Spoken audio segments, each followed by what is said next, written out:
বন্ধুরা দেখতে পাচ্ছ আমরা একটা দোকানে অ্যাড করে অনেক রাত হয়ে গেছে, আমরা খাওয়া দাওয়া করছি। আর অনেক রাত হয়ে গেছে যেহেতু, তো বাপিদা রয়েছে, ওটা আমরা খাই। আর সালমানদা অনেক রাত হয়ে গেছে, বলো। অনেক রাত হয়ে গেছে, খুব চিন্তা হচ্ছে কখন বাড়ি যাবো। একদম। তবে সালমানদা কিন্তু রাতে খায় না, এটা তার প্রমাণ। দেখো সবার খাবার আছে, সালমানদার কিন্তু খাবার নেই। একটু আসমগীর গাইনের সামনের টেবিলের অংশটা যদি একটু আসমগীর গাইন দেখিয়ে দেয় আমরা খুব খুশি হব। মানে আমরা রুটি, এক্স্যাক্টলি রুটি অর্ডার দিয়েছি, এখন রুটিগুলো আসেনি, তো এই রুটি এসে গেছে।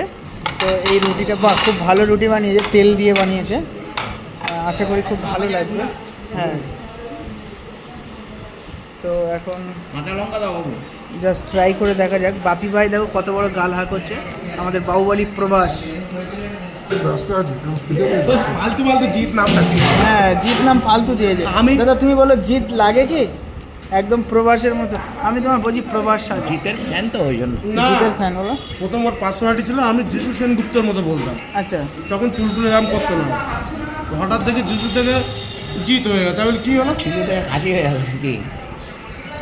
মিঠুনদা কাঁচা লঙ্কা দিয়ে এখন বিরিয়ানি ছাঁটাচ্ছে।